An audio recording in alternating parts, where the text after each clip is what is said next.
She rejected the galaxy's strongest. Then a human walked in. The grand hall of Velthara was silent. Lights shimmered along the golden walls. Every alien noble held their breath as the princess of the Xerilians stood on her throne. Her small form looked delicate, but her eyes held fire. Princess Arilla had just rejected her 1000th suitor. "He speaks of strength," she said, her voice echoing, "but he cannot even lift his own pride." The warrior, a massive beast from the clan of Kor, stood speechless. He had just been defeated, not in battle, but by her words.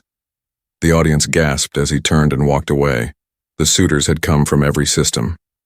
From warlords with burning swords to nobles with minds that bent time. All of them had failed. They wanted power, not her. She could see through them.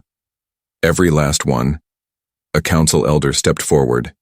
His voice was tight. "Princess, the Empire grows restless. The choosing must be complete. If you do not bond soon, the alliance will—" "Collapse," she interrupted. "Then let it." Gasps filled the hall. Tension spread like smoke. She didn't care. Arilla had waited her whole life for someone real. Someone different. That's when the doors creaked. Every head turned. A figure entered, small compared to the giants before him. 2 legs, flat face, no armor. Just a plain black jacket and dusty boots. He walked with steady steps, calm and silent. A human. The nobles began to whisper. What is this creature? Did the lowborn send a jester? He has no power, no weapons. But Arilla didn't laugh. She leaned forward, curious. The human stopped in the center of the hall and looked up at her. He didn't bow. He didn't kneel. He just spoke. Voice clear and simple. My name is Cole. I wasn't invited, but I heard you were searching for strength. Some laughed. Others looked angry. You? One alien noble barked. Strength?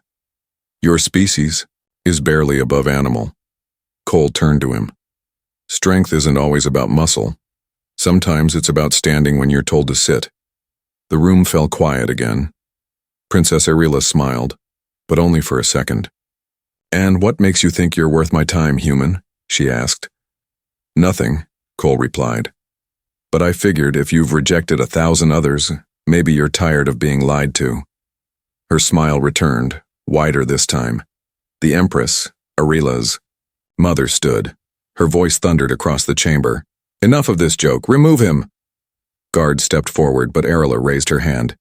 They froze. No. Let him stay, she said. The Empress stared at her daughter. This is not a game, Arilla. I know, that's why I want him tested. A murmur rippled through the nobles. The trials? Someone asked. Yes, Arilla said. If he survives, maybe he is more than just bones and bravery. Cole didn't flinch. He simply nodded. Then let's begin, he said. Later that night, as the hall emptied and stars glowed above the palace, the princess sat alone in her garden. Her hand rested on the ancient sword of her ancestors, passed down from queens before her. For years, she had watched warriors fight, bleed, and boast. None of them moved her. But today was different. A human had walked in with no armor, no status, no fear, and somehow he had shaken the room without lifting a weapon. For the first time in a long while, Arilla felt a spark. What are you, Cole? She whispered into the night. They laughed at the human, until he didn't back down. The training arena was quiet before the storm. Soft wind moved across the sand. Tall black walls surrounded the circle. Ancient symbols glowed faintly along the stone. This place had witnessed the screams of champions, the rise of emperors, and the fall of fools. Today, it would test a human. Cole stood at the center of the arena. No armor, no weapons, just quiet eyes and steady breath. Above him, thousands of alien nobles watched from the stands. Every species that once ruled or wished to rule sat in silence. Then came the sound. Laughter, loud, sharp, cruel. Look at him, shouted one noble with 4 arms and golden skin. His muscles are like noodles. Maybe he thinks this is a cooking contest, yelled another. The crowd roared. They called him weak, soft, worthless. But Cole didn't speak. He didn't flinch. He didn't look up. Princess Arila watched from her private balcony. She said nothing either. But her eyes stayed locked on him. She remembered what he said. Sometimes strength is standing when you're told to sit. Now, he would have to prove it. The first trial began. A gate opened. A gate. The ground shook. From the dark came a creature built for death. An armored beast from the plains of Draxos. 12 feet tall, claws like daggers, red eyes. It had torn through armies before. The nobles leaned forward. "This will be quick," whispered one. But Cole didn't move. He watched the beast charge, its mouth open, a roar shaking the walls. He waited, and then stepped aside. Just one step. The beast flew past him, smashing into the wall. The crowd went silent. Cole turned slowly. The beast was stunned, confused. He didn't attack. He just moved again, using its speed against it. Over and over the beast charged, and every time, Cole dodged. Used the terrain, made it tire itself out. After 10 minutes, the monster fell, to its knees. Cole walked up to it and placed a single hand on its head. The arena was dead quiet. "He's not fighting," one noble whispered.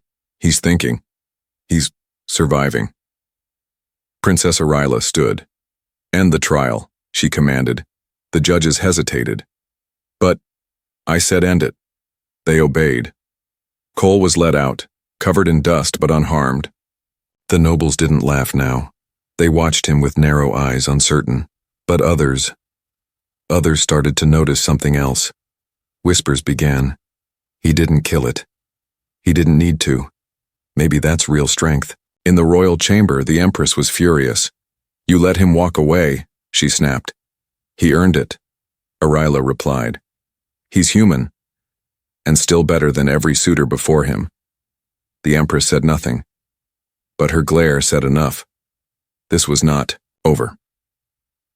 That night, Cole sat alone in his guest quarters. A tiny room, barely lit. He was sore but calm. His thoughts wandered, not about pain or praise, but about the princess. What did she see in him? Why did she not laugh like the others? A soft knock broke the silence. A servant entered and handed him a scroll. No name. Just a single sentence written in elegant handwriting. "If strength is more than muscle, then prove it tomorrow. I'll be watching." He folded the scroll and smiled. "Then I guess I better survive tomorrow too." The next morning came fast. The second trial began at dawn. This time there were no beasts, only puzzles. Giant cubes made of shifting stone, bridges that vanished, mazes that changed shape. The crowd grew bored. They wanted blood. But Cole worked. Fast. He used memory, sound, rhythm. Things no warrior had trained for. He solved what others had failed in hours. Then came the final test. A choice. Before him stood two cages. In one, an alien child crying for help. In the other, an advanced weapon designed to win the final trial. A voice boomed over the arena. "Choose. Save the innocent or win the prize." Without thinking, Cole smashed the weapon's lock and rushed to the child. Gasps echoed. No one moved like that. Not in the trials. Not when winning mattered. Cole lifted the child, comforted her, looked up at the judges. "Some prizes aren't worth it," he said. From the balcony, Arila stood up again. She didn't smile this time. She whispered, "He's not like them." And for the first time, the nobles didn't know what to say. She set a trap to break him, but he did the unthinkable. Dark clouds gathered above the simulation dome. Inside, silence ruled. Not the kind born from peace, but the kind that comes before destruction. Cole stood in the center of a new arena. This one was different. The sand here wasn't real. The sky shimmered with digital coating. This was the mind trial, built from fear, memory, and pain. And this time, the challenge came from her. Princess Arila had ordered the simulation herself. She had watched Cole survive beasts and puzzles. She had seen him protect a child when victory was in reach. She had felt something stir deep inside her, so she needed to know. Was it real, or just another clever trick? She designed this trial to break him. No rules, no mercy, no clear end, a test not of strength, but of soul. Cole didn't know what was waiting. No one ever did. The simulation began with fire, an alien city in flames. Civilians screamed, trapped under broken steel. Plasma blasts flew overhead. A siren rang through the sky, and there, on the edge of the chaos, stood a little girl. She looked human, her dress torn, her voice lost in the noise. Her eyes begged for help, but behind her, a beast waited, 20 feet tall, metal claws, smoke leaking from its mouth. It was half machine, half nightmare. A hunter drone from the wars of ancient Zephyr. A weapon made to hunt leaders, heroes, and humans. Cole looked from the girl to the beast. He had no weapon, no allies, just time running out. On the outside, Arella watched with crossed arms, her voice low. He has to choose, save her, or run. A council member leaned in. But there is no win. This is a trap. Exactly, she replied. And I want to see what he does when there's no way out. Inside, Cole moved, not away, not around, straight toward the girl. The beast roared and charged. He reached her in seconds, swept her up and rolled behind a broken wall. The ground shook as the beast slammed into it. Cole knew this wasn't real. His mind told him the child was code, the pain was fake. But his heart didn't care. The girl trembled in his arms. You're safe, he whispered. But the wall cracked. He stood. The beast leapt, and Cole ran, through burning alleys, collapsing streets, and smoke-filled corridors, all while shielding the child with his own body. Every step came with risk, every breath with fire. His skin burned, his arms bled, but he never let go. On the outside, the Empress watched in disbelief. He's not giving up, she said. Not yet, whispered Arilla. Cole found an old tunnel. Dark, narrow. He placed the girl inside and whispered, Stay here, no matter what. She nodded. Then he turned around and walked back into the fire. The beast was waiting. Cole picked up a pipe from the rubble. Bent, broken, useless. Still he gripped it tight. You're not real, he told the creature. But pain is, the beast charged. He dodged once, then again. Then it caught him. Metal claws sliced his side. Blood sprayed. The nobles watching flinched. Arilla gripped the railing, her heart racing. End the trial, the Empress barked. No, Arilla shouted. Wait, Cole fell. The beast loomed over him, but then he smiled. Beneath him, his hand gripped a broken fuel cell. Hot, unstable, forgotten in the chaos, he slammed it against the ground. A burst of white light swallowed everything. Outside the dome, alarms rang. The simulation crashed. Arilla gasped. The screen went black. 10 minutes passed. No one spoke. The dome door opened, and out walked Cole, burned, limping, bleeding, but alive. The nobles stood in silence. The Empress stepped forward, eyes wide. How? Cole looked up at her. You made me choose between survival and doing what's right. He turned to Arilla. I chose her. The princess stared at him, frozen, and for the first time in her royal life, she had no words. He faced the beast unarmed. The princess couldn't look away. The medical chamber was silent. Cole lay on the healing bed, his chest rising and falling slowly. Thick burns covered his side. Bandages wrapped around both arms. His lips were cracked. His eyes were shut, but he was alive. Princess Arilla stood behind the glass wall, alone, no guards, no advisors. Her face showed nothing, but inside her chest, something strange was happening. She had seen warriors win. She had seen them bleed. But this human had nearly died saving a simulated child that wasn't even real. He had known it was a trick, and he had chosen to suffer anyway. She whispered to herself, "Who does that?" The next morning, Cole sat up. Slow, stiff, but determined. A medic tried to stop him. "Your body hurts, yeah," Cole said, forcing a smile. "But I'm used to that." He stood, every step like fire in his legs. But he didn't stop. He had a new trial waiting. And this one wouldn't be a game. The Empress had summoned the court. Every noble, every leader, every watcher filled the great Colosseum. They wanted blood. "The human must prove he can fight," one alien general growled. "Let him stand against a real monster." Arilla's voice cut through the noise. "Then give him the Krogar." Gasps echoed. "He'll die," someone said. "That thing has ended champions," shouted another. But Arilla's voice remained calm. "And yet, he still might win." The Krogar was a living weapon, grown in the fire pits of Orvalax, 9 feet tall, armored in obsidian bone.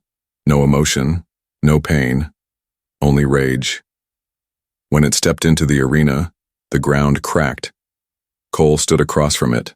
No armor, no sword, just a short knife strapped to his boot. The judge called out, "Begin!" The Krogar roared. The crowd rose. Cole didn't move. He watched, waited. The monster charged, shaking the walls. Cole dove, rolled, grabbed sand in his hand, and threw it into its eyes. The beast blinked, confused. Cole ran, straight at the beast, not away.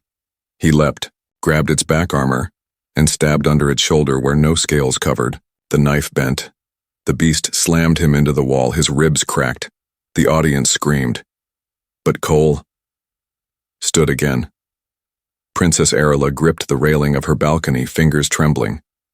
Her heart pounded in her chest. He should have stayed down, but he didn't. He kept going. Again and again. Dodge. Strike.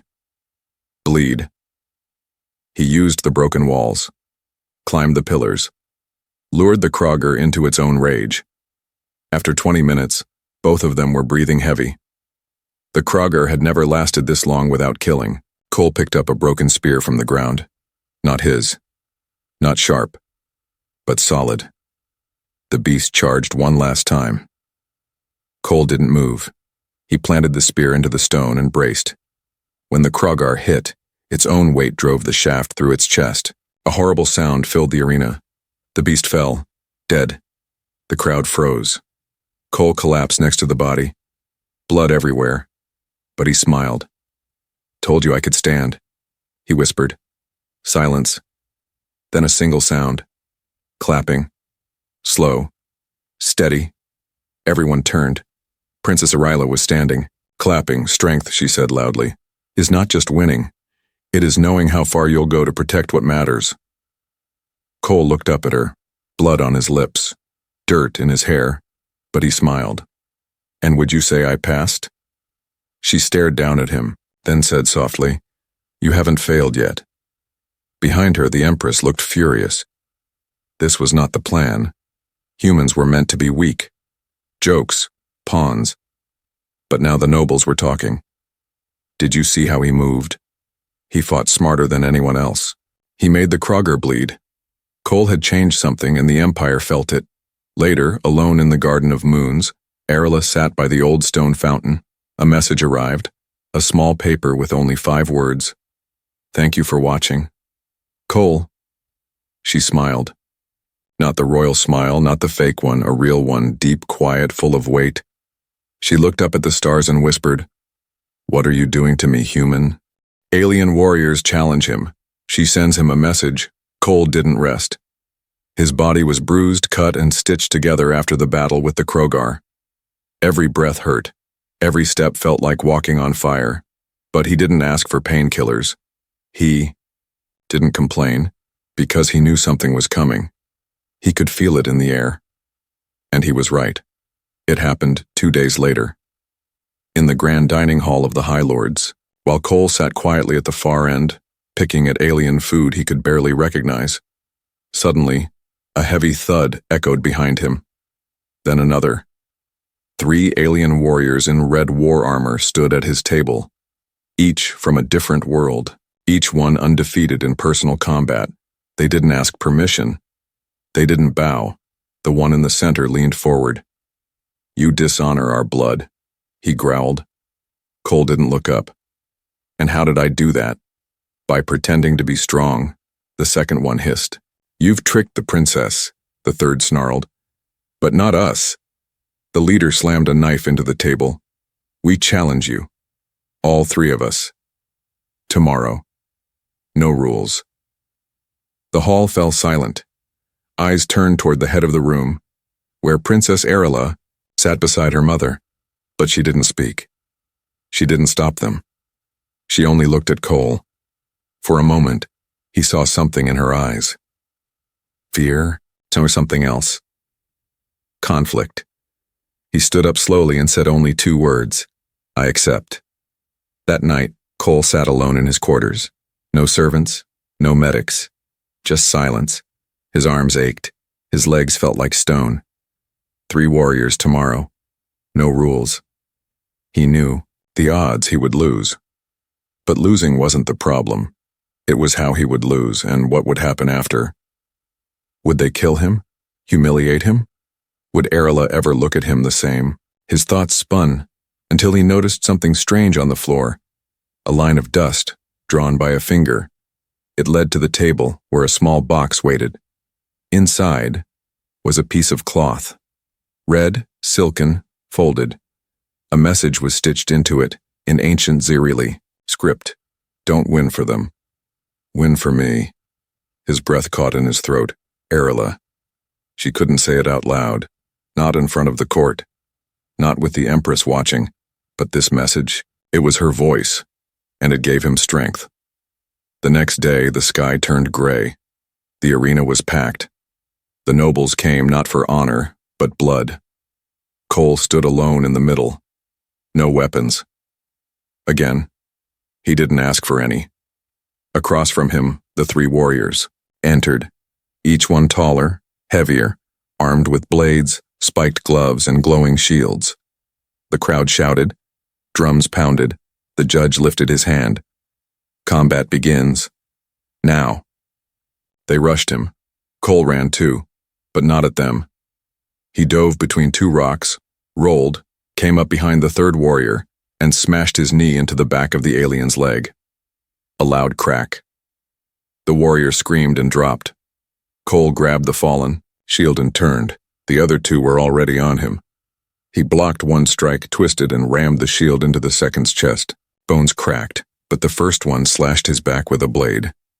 Cole dropped to one knee. Blood flowed. He could barely breathe. The 3rd warrior stood again, limping. They circled him like wolves. He was done.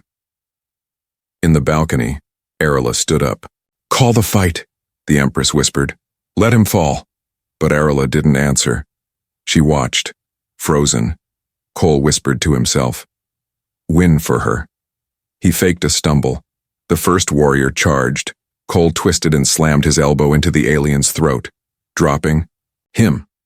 Then he grabbed the 2nd's own blade and flung it, not at the enemy, but at the sky wall behind them. The blade bounced, distracting them. He used the moment to sweep the last warrior's feet, then drop on top of him and press the edge of his boot into the alien's throat. "End it," the judge shouted.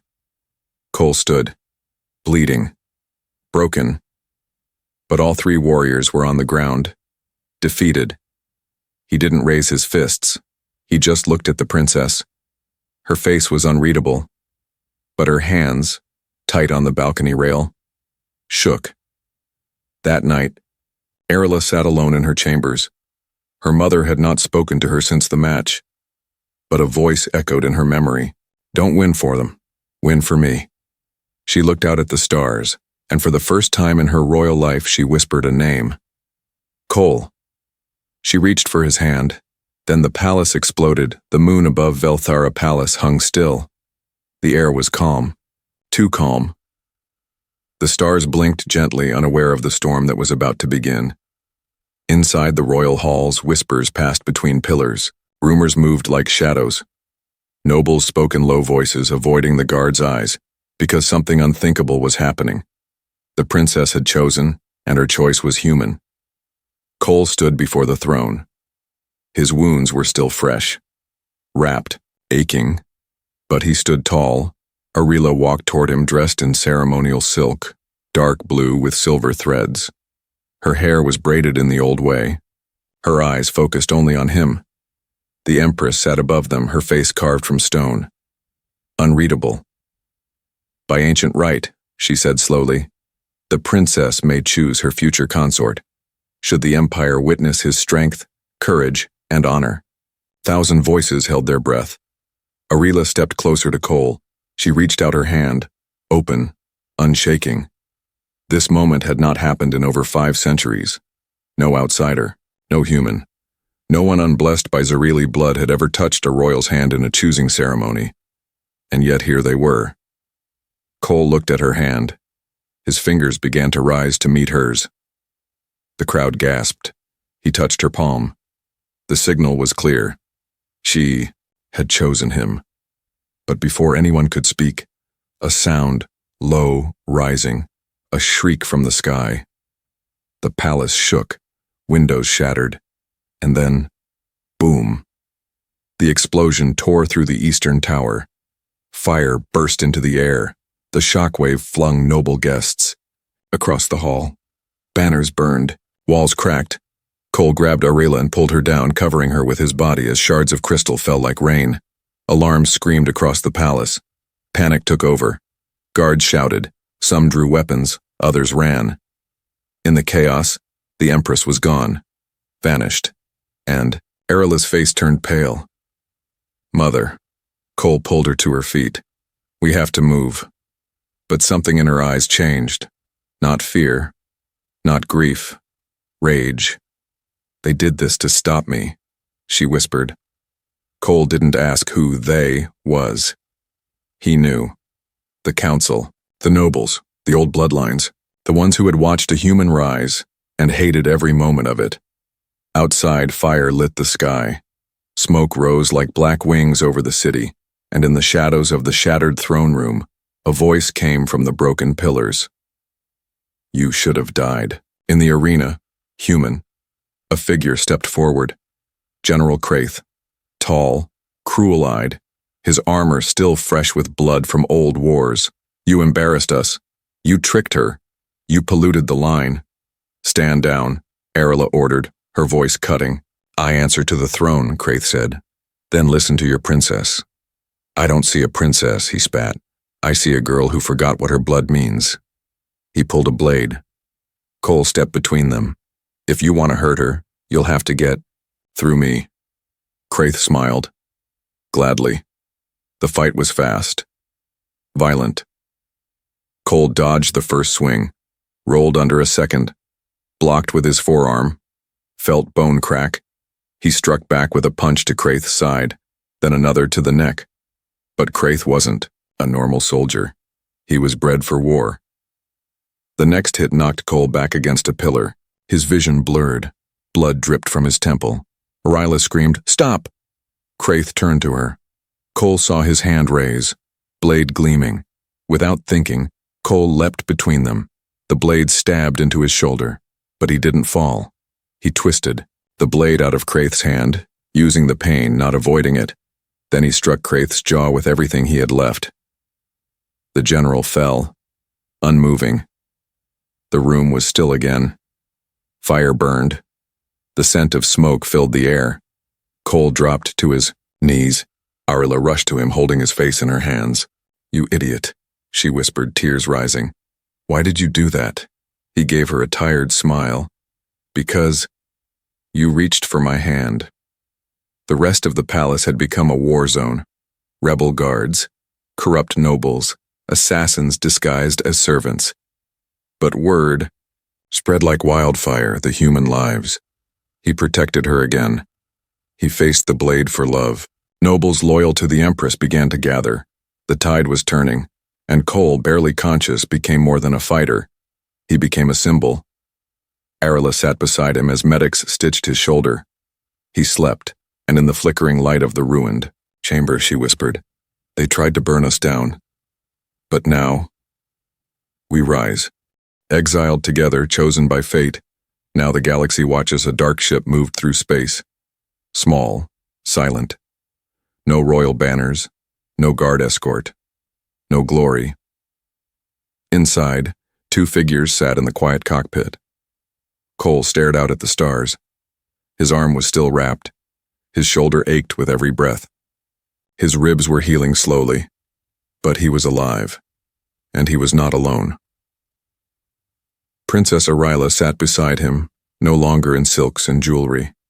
Now she wore travel armor, plain, simple, strong. Her long braids were gone, her crown left behind. She had given up everything, for him and for truth. Just days ago, she was royalty. Now she was an outlaw, declared unfit, banished from her homeworld. The council had moved fast after the explosion. They blamed Cole for the attack, claimed Arila had fallen under human influence. Even the Empress, her own mother, did not speak a word in her defense. Arila had expected it. Cole hadn't. "You still could have stayed," he said quietly, watching a comet drift past their ship. Arila turned to him, her voice soft. "And let them erase everything we fought for?" He didn't answer, because he knew she wouldn't have stayed behind even if the galaxy begged her. They had survived beasts, trials, blades, and betrayal. But now came the hardest part. Freedom. News spread quickly, across the systems. A human had been chosen by a princess. He had faced the Krogar unarmed, survived an assassination, fought a general, and bled for love. Some said he was a weapon in disguise. Others whispered that he was the beginning of a revolution. The truth? He was just a man who refused to back down. In the Outer Rim, rebel systems began to send messages. Small colonies that had suffered under the Empire's heel. "Come to us," they said. "We will follow you. Teach us the strength you showed." Cole was confused. "They want me to lead," he told Arila. "I'm not a leader." "No," she said with a small smile. "You're worse. You're honest. And they see that. They landed on a desert moon known as Ore, once a slave colony, now empty and forgotten."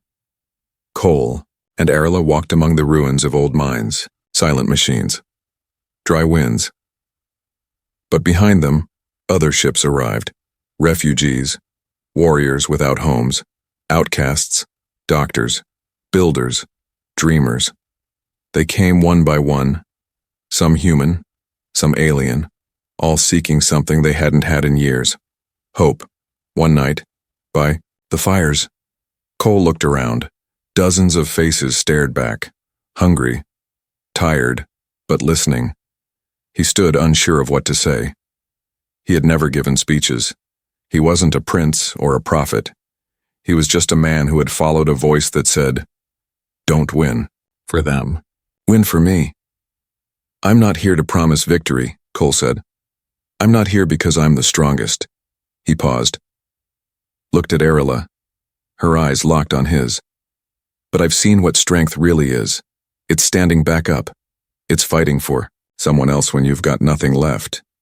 And it's knowing that no matter who tells you to kneel." He stepped closer to the fire. "You don't." The crowd stayed silent. Then a young boy stepped forward, a child with blue skin and glowing eyes. He raised a broken flagpole and planted it in the ground beside Cole. Others followed. A woman placed her war-scarred blade beside the fire. A man dropped an old, cracked crown at Cole's feet. One by one, they gave up their pasts to build something new. Arila stood beside him. "They're not just following you, Cole," she whispered. "They're becoming like you." "Then we're all in trouble," he said with a tired smile. She laughed quietly, the sound rare and beautiful. Above the moon, Imperial scouts watched from hidden satellites. They reported back to the Empress. "The human and the princess have begun gathering forces," one said. "They are not hiding, they are preparing." The Empress stared at the screen. "So he lives." "Yes, Your Grace." She stood slowly, then let the galaxy choose. Old blood, or new strength. Far away on Aura, Cole and Arila stood at the edge of the mountain ridge, looking out at the fires below. They didn't need crowns or thrones. They had each other, and they had the courage to stand. A voice broke the silence from behind. "Commander," someone said. "More ships just landed." Cole turned to Arila. "Guess we've got work to do." She nodded. "Let's build a future they can't burn."